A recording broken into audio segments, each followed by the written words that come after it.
자, 우리 친구들 생일이나 특별한 날 선물 뭐 받고 싶어요, 보통? 돈. 그렇지. 돈. 돈을 대체하는 것도 하나 있죠. 뭘까요? 우리 지금 수표요? 수표는 금액이 좀 큰데 얘네들이 받을 건 아니고요. 수표는. 자, 우리 생일 때 뭐 줘요? 중등부에서 문상. 그렇죠. 문상도 있고 또 우리 편의점에 앞부분에 그렇죠. 기프티 카드도 있죠. 예. 그 문상 하나만 있으면 기프티콘 하나만 있으면 영화도 볼 수 있고 또 케이팝 내가 좋아하는 아이돌 앨범도 살 수 있고 게임 아이템도 결제할 수 있죠. 쓰임새가 엄청 넓어서 누구나 좋아하는 선물입니다. 그런데 우리 이거 한번 생각해 본 적 있어요? 문화상품권이나 백화점 상품권 그리고 기프티 카드들 진짜 돈이나 지폐가 아니에요. 근데 앞에 보면은 얼마라고 써져 있죠? 그 값어치를 하고 있어요. 분명 돈은 아닌데 그 값어치를 하고 있는 거죠. 이렇게 화폐는 아니지만 화폐와 마찬가지로 쓸 수 있는 상품권을 어려운 말로 유가증권이라고 해요. 유가증권. 자, 가가 뭘까요? 가. 같이 할 때 가치가 있다. 유가 있을 유겠죠. 그럼 가치가 있는 증권이란 거예요.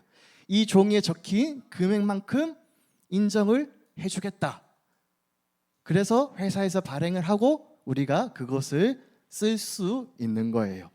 자, 유가증권의 핵심은 바로 약속이에요. 약속. 자, 내가 너희에게 5천 원짜리 지폐가 아닌 종이를 주겠다. 이거를 어디든 쓸 수 있다라고 약속을 해준 거예요. 자, 실상으로 따지면 종이 쪼가리에 불과해요.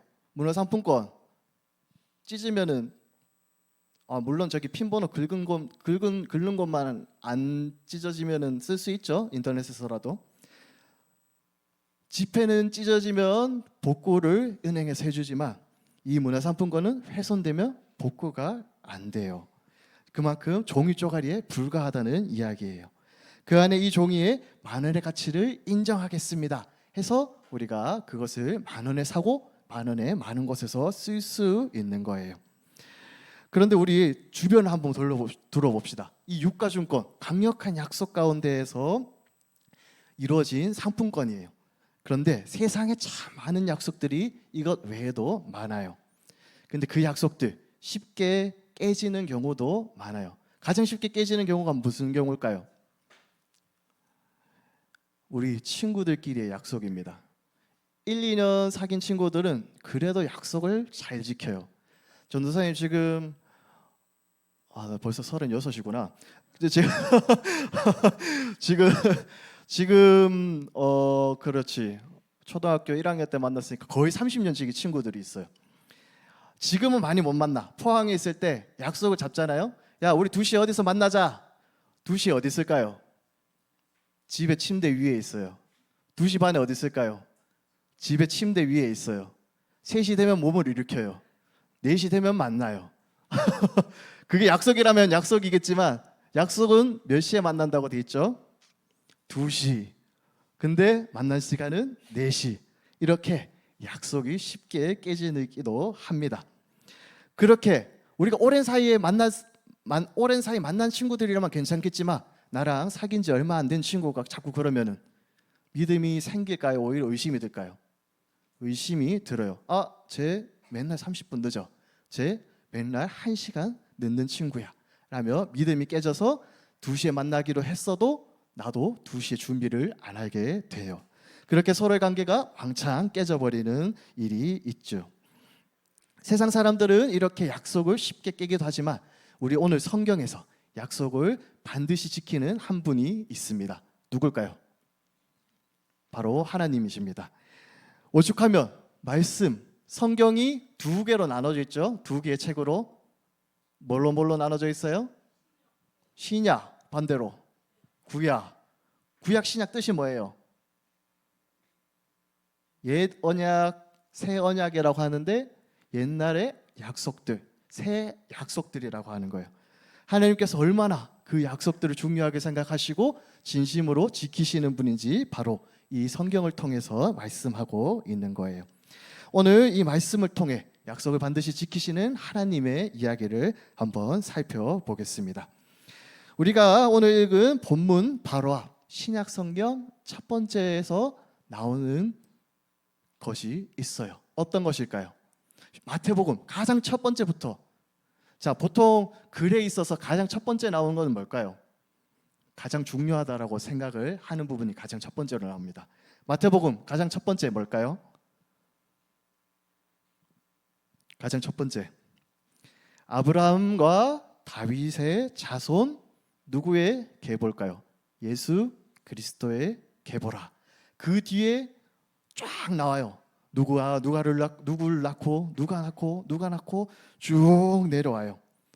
수천 년 전에 사람들의 족보니까 우리에게는 이거를 전도사님은 이걸 괴로웠어. 왜냐?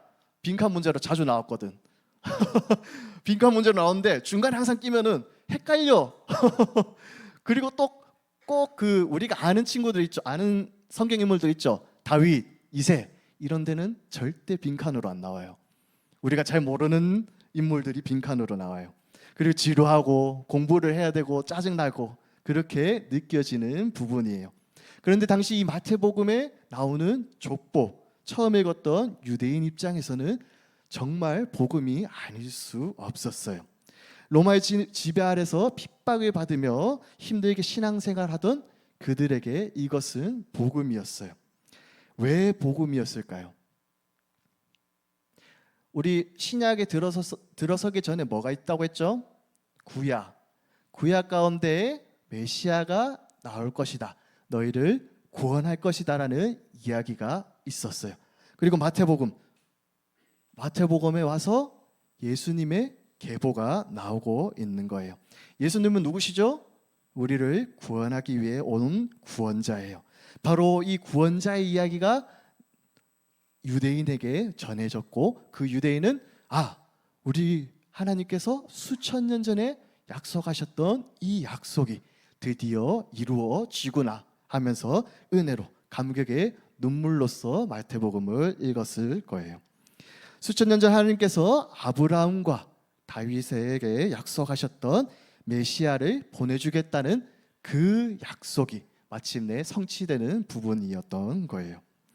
이렇게 구약의 모든 약속을 짊어지고 예수님이 이 땅에 오셨어요. 자, 이 땅에 오셨는데 오시는 과정도 참으로 놀라웠어요. 예수님의 어머니 마리아, 아버지는 누구죠? 예수님의 아버지 누굴까요?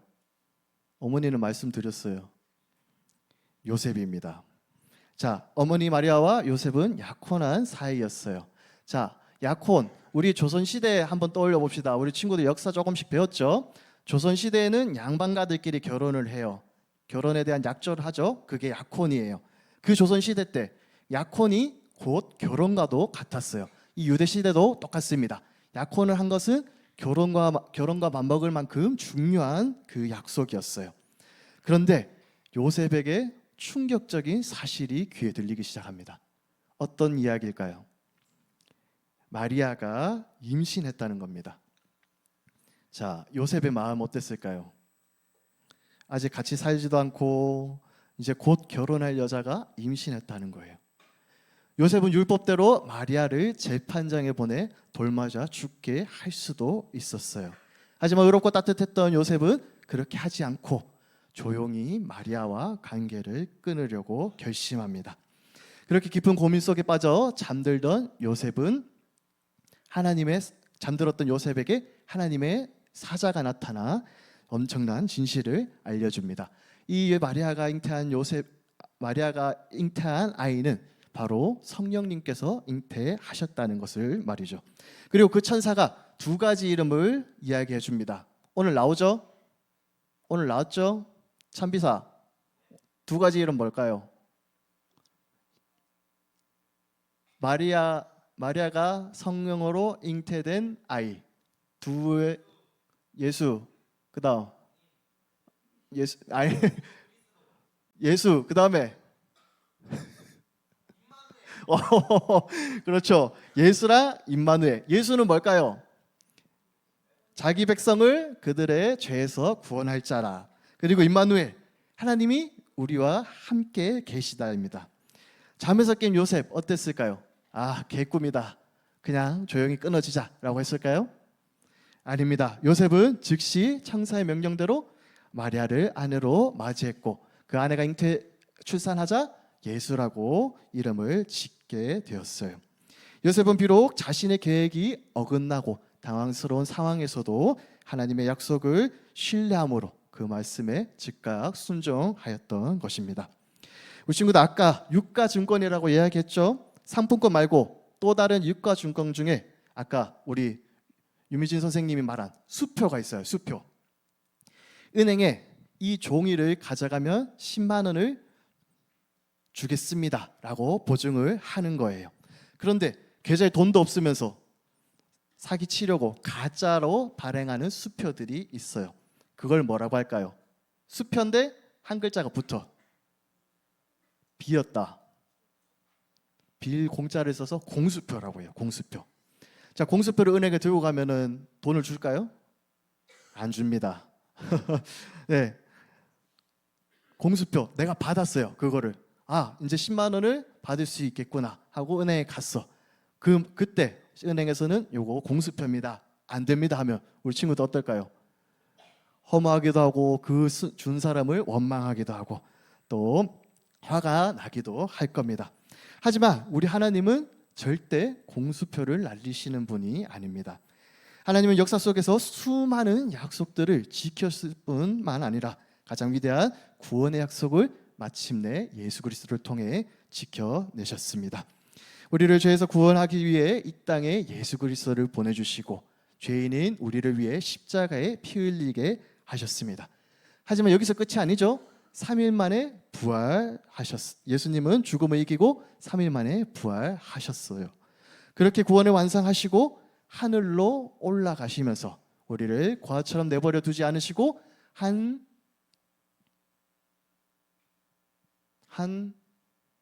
단어가 생각이 안 나네. 아주 특별한 분을 우리에게 보내주셨어요. 누굴까요? 성령님이십니다. 여러분, 예수님이 십자가에 죽으시고 우리 마음에 성령을 보내주신 이 사건이 왜 중요할까요? 바로 천사가 요셉의 꿈에서 나왔을 때 두 가지 이름을 얘기했죠. 첫 번째는 예수, 두 번째는 임마누엘입니다. 자, 임마누엘 뜻이 뭐였죠? 하나님은 우리와 함께 계시다. 이 약속을 지키기 위해 바로 이 사건이 중요한 것입니다. 하나님은 예수님의 십자가와 성령을 통해 우리를 구원하시겠다는 약속, 또 우리와 이제는 영원히 함께 하시겠다는 약속을 100% 확실하게 단 하나의 오차도 없이 지키셨던 겁니다. 자, 우리 아까 설교 전에 오늘 우리는 어떤 날이라고 했죠? 찬비사? 그렇죠. 맥주 감사절 예배를 드리고 있습니다. 자, 맥주 감사절 구약 시대 첫 열매를 거두고 하나님께 감사드렸던 77절에서 유래됐어요.